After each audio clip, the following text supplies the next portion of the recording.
श्री ओम करणी, श्री ओम करणी, श्री ओम करणी, श्री ओम करणी। नमस्कार। पिछले कुछ दिनों से साधु कृष्ण प्रेम जी का प्रसंग चल रहा है।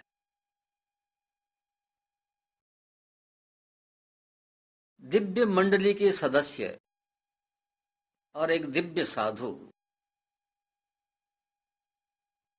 जो देश लोक में आकर संन्यास ग्रहण करते हैं, कहाँ माँ के ओरण में गुंदी धोरा।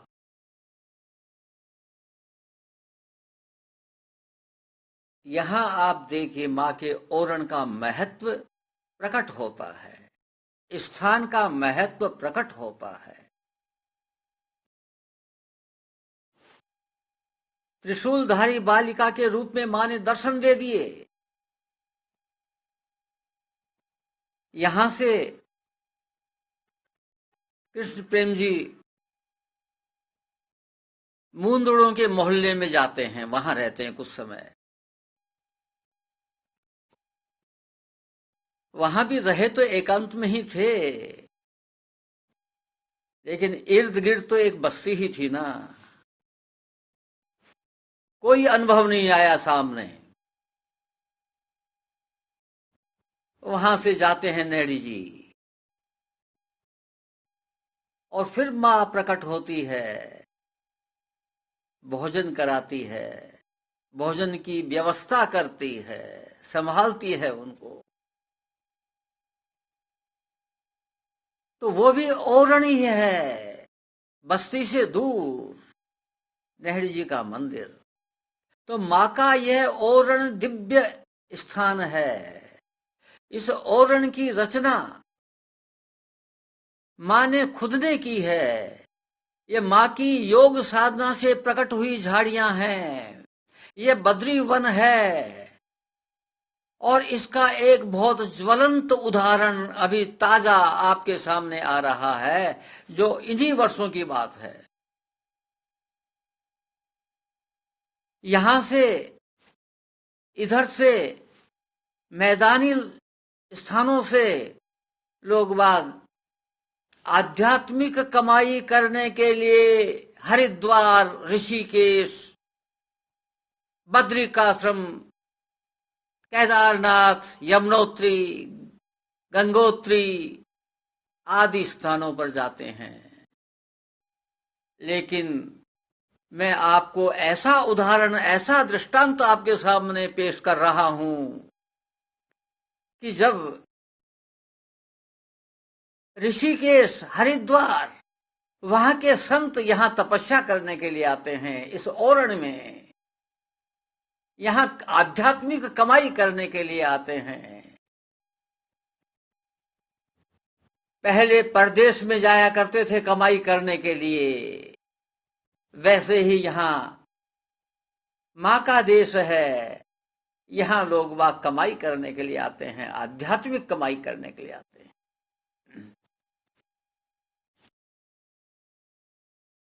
इन्हीं वर्षों की बात है।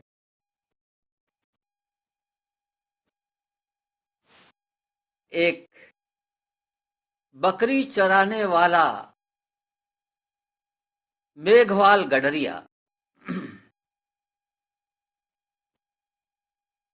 गुंदी धोरा पर जाता है। क्या देखता है कि गुंदी धोरा के सामने ही एक धोरा है, वहां पर एक कोई व्यक्ति पड़ा हुआ है। जेठ का महीना, बालू रेत, दोपहर का टाइम, भयंकर गर्मी।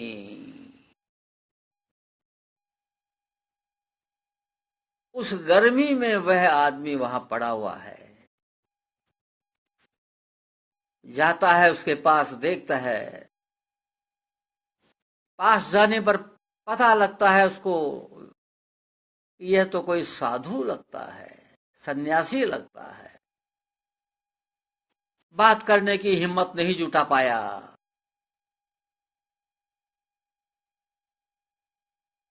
गांव के बाहर मूंदड़ों का कुआं है, वहां से बस्ती शुरू होती है। वहां पर एक रामूदान जी नाम के व्यक्ति होते हैं, जो व्यवस्थापक हैं, वयोवृद्ध प्रतिष्ठित नागरिक। वह गडरिया उनके पास जाता है और सारी बात कहता है कि लगता साधु है, प्यासा भी है, और इस भयंकर गर्मी में बालू रेत पर पड़ा हुआ है। एक केतली में पानी लेकर रामूदान जी उस गडरिया के साथ आते हैं।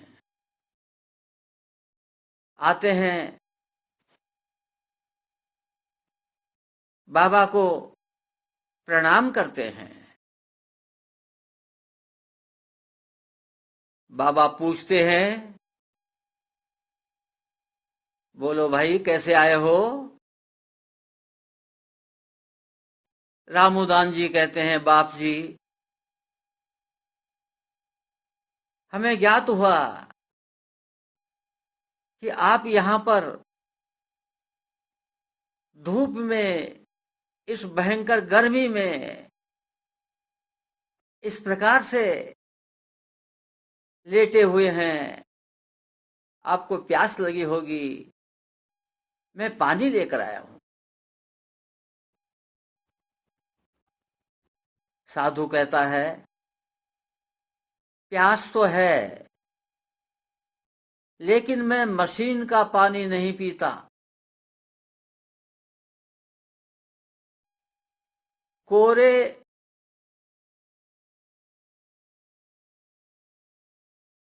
बर्तन, मिट्टी का कोरा बर्तन, यानी कोरा बर्तन का मतलब जिसको अभी तक काम में नहीं लिया गया है, उस बर्तन में, यहां पास में जो कुंड है,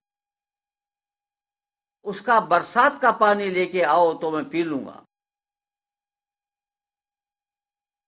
रामूदान जी जल्दी जल्दी घर जाते हैं, मिट्टी का कोरा बर्तन लेते हैं और साथ में दूध ले लेते हैं। बाबा के लिए आते हैं।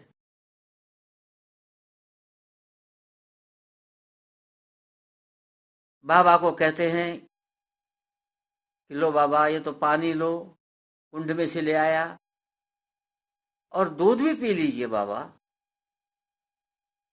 बाबा कहते हैं कि अरे ये जीव तो कुकरी है, इसका लाड बहुत खतरनाक होता है, मैं दूध नहीं पीऊंगा, पानी पी लूंगा। ऐसे तपस्वी संत थे, कितने दिनों से भूखे थे कुछ पता नहीं, और यहां तपस्या करने आए थे। पूछा, रामूदान जी ने पूछा बाबा से कि बाबा कहां से पधारे? बाबा कहते हैं,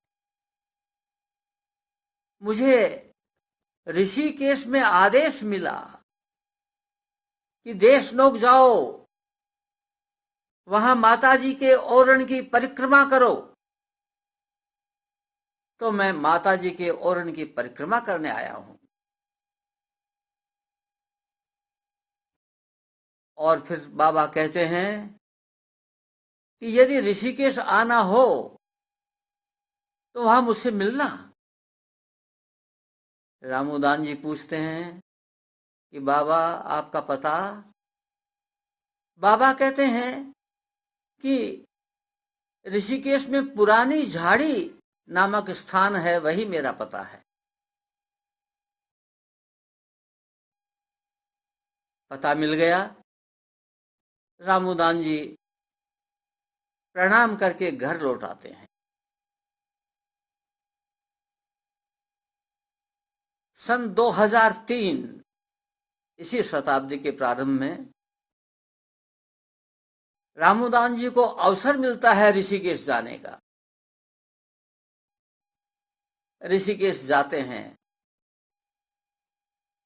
पता लगाते हैं कि यहाँ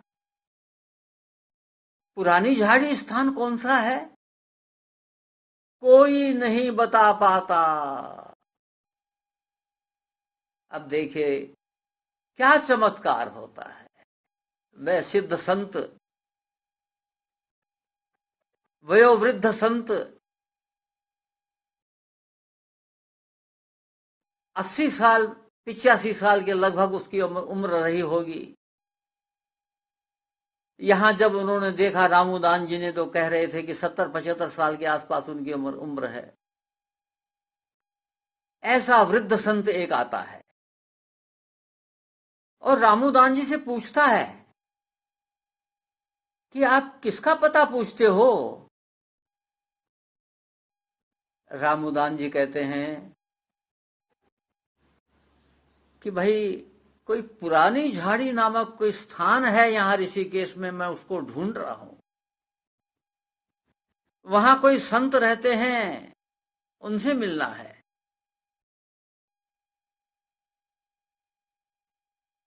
तो वो साधु कहते हैं कि भाई